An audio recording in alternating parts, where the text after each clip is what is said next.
Só para completar, o Flamengo de olho em mais um jogador do Nova Iguaçu, as últimas no mercado, bastidores. Fala aí pessoal, eu sou Jorge Nicola, bem-vindos a mais um vídeo do canal, bacana ter vocês por aqui sem perder tempo. Só queria pedir para deixarem like, se inscreverem no canal e ativarem todas as notificações, super importante para que vocês não percam conteúdo nenhum. Já a defesa de Gabigol espera por uma resposta em relação ao efeito suspensivo daquela punição de 2 anos de gancho para um prazo de 2 semanas, ou seja, em mais ou menos 15 dias saberemos se o Gabigol terá de forma provisória a chance de voltar a treinar e jogar pelo Flamengo ou se ele vai ter de aguardar pela definição da Corte Arbitral do Esporte lá na Suíça. Já o Flamengo na Libertadores da América empatou em 1-1 com o Milionários, ele até saiu na frente com o gol do Pedro no início do segundo tempo, lance que resultou na expulsão de um jogador do Milionários. Mesmo com 1 a menos, o time colombiano conseguiu o gol do empate, faltando 10 minutos para acabar o jogo. O Daniel Ruiz empatou após cruzamento da direita. O Pulgar tomou um drible desconcertante nesse lance. Primeiro gol sofrido pelo time principal do Flamengo na temporada. Hora de falar sobre o Flamengo de olho em outro atacante do Nova Iguaçu depois de contratar Carlinhos. Contei todos os bastidores da operação, 3 milhões e 200 mil reais por 70%. O novo alvo rubro-negro seria Xandinho. Ponta direita do Nova Iguaçu, 26 anos de idade, atleta que pertence ao Olaria e está emprestado ao Nova Iguaçu. Outro jogador que certamente custaria bem pouco, talvez até menos do que o Carlinhos. Atual temporada de 14 jogos, 12 gols e 1 assistência, é titular absoluto, mas com bem menos destaque do que o Carlinhos, também faz menos gols, o que torna o jogador mais barato.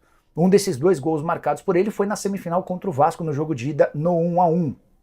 Informação sobre o interesse do Flamengo foi divulgada pelo jornalista Vinícius Teixeira. Até agora ninguém do Flamengo confirmou o assédio ou a intenção de fechar com o Xandinho. Você acha que caberia no Flamengo? Quais outros jogadores do Nova Iguaçu te chamaram a atenção? Use o espaço para comentários e avalie. Combinado? Quero falar agora sobre detalhes do acordo do Flamengo com a Adidas. Não há um acordo assinado, mas está tudo muito bem encaminhado para que a Adidas tenha um contrato renovado em relação ao fornecimento de material esportivo do rubro-negro. O contrato atual se encerra em dezembro de 25, mas ele deve ser estendido no mínimo até dezembro de 28, com a possibilidade de conclusão em dezembro de 29. A grande mudança nesse contrato diz respeito ao valor fixo garantido. As receitas do Flamengo com a Adidas, elas são todas em cima do número de camisas vendidas, royalties de 35%, ou seja, cada camisa que você compra do Flamengo, 35% do valor vai para o Flamengo. O rubro-negro tem estimado uma receita anual de 69 milhões de reais. De qualquer forma, tinha um valor fixo garantido de 25 milhões de reais. Com o novo contrato, esse valor fixo passa para 44 milhões. Então, se acontecer de poucas camisas serem vendidas, o Flamengo terá no mínimo garantidos 44 milhões de reais. Vi bastante gente dizendo, poxa, então quer dizer que o Flamengo vai receber menos do que o Palmeiras?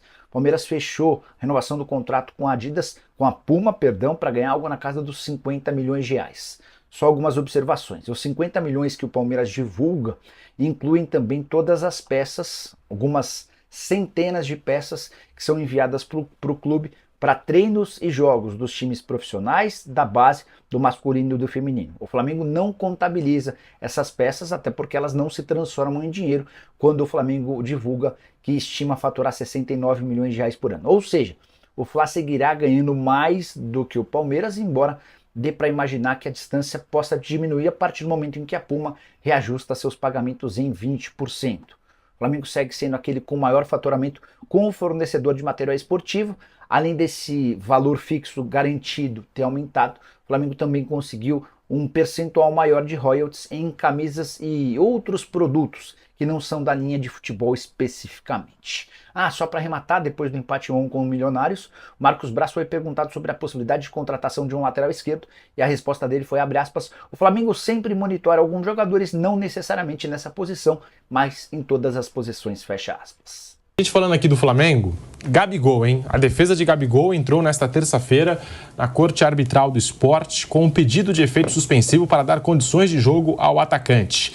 A expectativa da defesa do jogador é de que a apreciação do pedido de efeito suspensivo aconteça entre 10 e 15 dias. 3 árbitros participam do julgamento da peça, um indicado pelo Flamengo, outro indicado pela Autoridade Brasileira de Controle de Dopagem e o outro pela Corte Arbitral do Esporte. O pedido é que o processo seja analisado com agilidade, já que uma eventual perda de tempo pode fazer com que Gabigol cumpra grande parte ou até mesmo todo o período da suspensão que lhe for imposta até abril do ano que vem, né? Gabigol suspenso. Mauro César, alguma informação envolvendo aí o Gabigol, essa situação? Agora a defesa do atacante entrou na Corte Arbitral do Esporte e está todo mundo na expectativa que esse julgamento, né, possa acontecer, esse pedido de efeito suspensivo, né, possa ser julgado aí entre 10 e 15 dias. Mauro César. Agora é esperar isso aí, né? Enquanto não tiver essa definição, acho que eles vão empurrar com a barriga, não vão anunciar nenhuma decisão. Por exemplo, o salário dele tá suspenso, ninguém está falando, eu tentei descobrir isso, todo mundo fugindo do assunto. É possível que ele tenha suspendido o salário e não falem nada. Sim. Porque o clube tem o direito, né? No momento que ele foi punido. Aliás, aí nada contra o Gabriel, ele pode ganhar o dinheiro que for.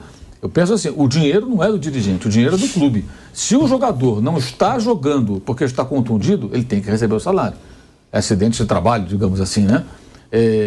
Mas se o jogador não está jogando porque ele está punido por doping ou por tentativa de forjar, que foi isso que alegaram, e foi algo de inteira responsabilidade dele, atitude intempestiva, infantil, tola, pouco profissional do atleta, o clube não tem que pagar salário.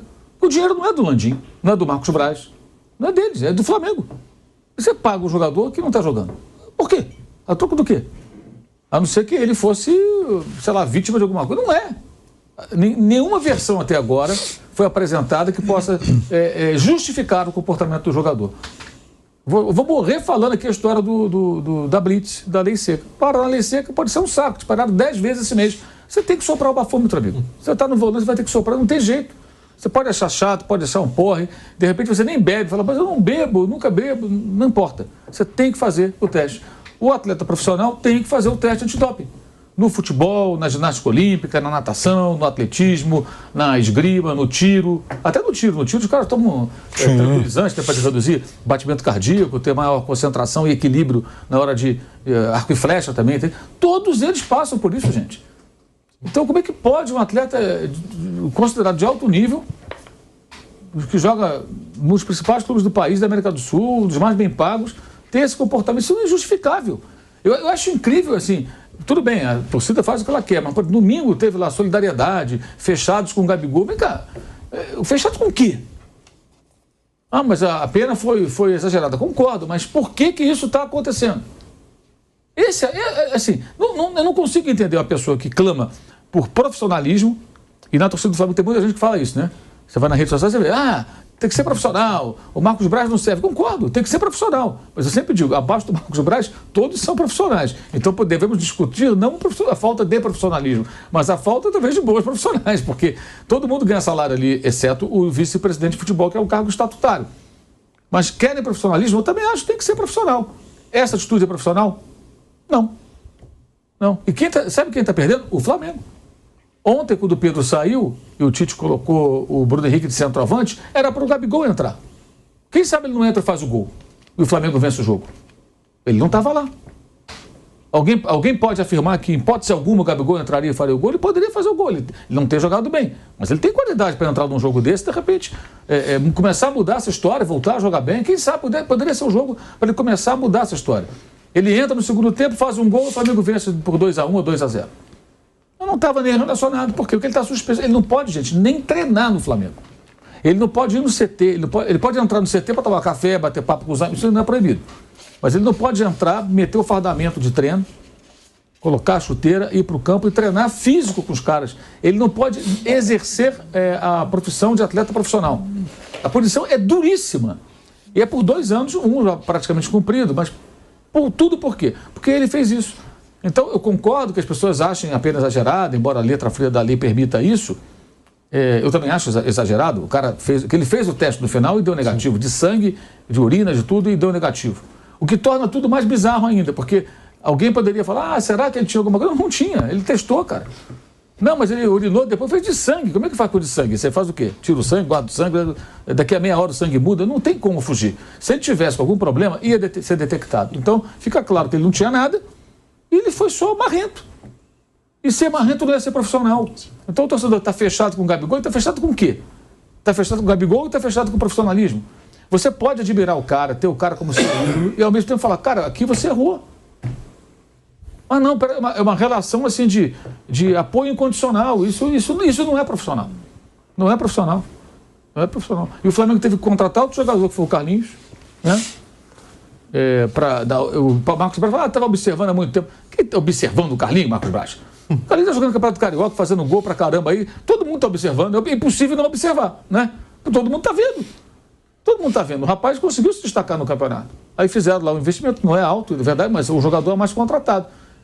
Ah, já íamos, falei, não, vem com essa. Eu fui contratado a toca de caixa para repor, porque não tem outro centroavante. Ontem, por exemplo, talvez ele entrasse. Eu não sei se o Pedro cansou, o que aconteceu, não vi nenhuma informação sobre isso, mas ele põe o Bruno Henrique de centroavante. E não funcionou. Porque o Bruno Henrique, para virar um centroavante, ele vai ter que se adaptar a isso. Vai levar um tempo, jogar de costa para o gol, no meio dos zagueiros. Ele é um cara que vai em velocidade na diagonal buscando a área. Isso é um movimento. Ele jogar de centroavante muda. O Cristiano Ronaldo, sem comparar evidentemente os dois atletas, ele era um jogador de lado que virou um centroavante. Mas não foi assim o estalardio dele. Ele foi se adaptando à função. Posicionamento, cabeçada, né, virou um homem de área. Então não é assim que o Bruno Henrique vai virar um centroavante. Não é tão simples. Põe o Bruno Henrique aí de centroavante. Pode dar certo, pode não dar. Então o Gabigol prejudica o Flamengo, desfalca o Flamengo. Então, acho que agora vamos ter que esperar a definição disso aí daqui a umas 2 semanas, né? Isso. Para que ver o que o clube vai fazer. Então ficamos aí com o giro de notícias aí do Flamengo, informações essas atualizadas aí pelo pessoal do Jovem Pan Esportes e também com o Jorge Nicola, que traz informações a respeito aí do mercado da bola, sobre a questão do Xandinho, né, do Nova Iguaçu. Camisa 7, ponta que o Flamengo aí está buscando informações. E se pode acontecer uma contratação ou não, a gente vai saber daqui para frente. E o cara jogou até que bem, viu? Um jogo deles aí, principalmente no primeiro jogo contra o Vasco, ele marca muito rápido, muito habilidoso, rápido. E seria uma boa alternativa aí para segundo tempo. A questão do Gabigol, vamos ficar aí aguardando para ver o final dos desfechos do que vai acontecer. Em breve teremos novas notícias e estaremos aí atualizando você. Então, desde já peço você que se não é inscrito no canal para se inscrever aí, deixar seu like para fortalecer nosso trabalho e sempre estar trazendo vídeo diário aí do Mengão. Então, dá aí essa moral pra gente aí, valeu? Um grande abraço no coração, tchau, tchau, fui!